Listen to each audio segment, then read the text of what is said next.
Hi everyone, welcome to my channel Infinity Tech. So in this video, I'm going to show you how to convert your PDF file to Excel file, how we do this with one single click. So it's very simple. First of all, we need to go to our Chrome. Here we need to type the I love PDF, and this is the first link. We need to click on this link,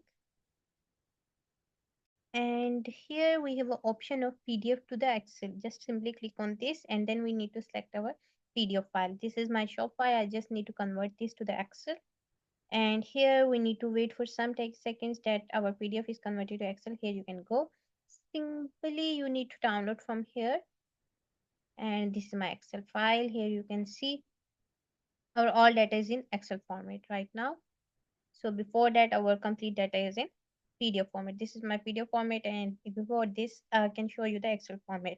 So by using this simple format and by using this simple step, you can easily convert your PDF file to Excel file. To get more informative videos like this, just follow my channel Infinity Tech. Bye.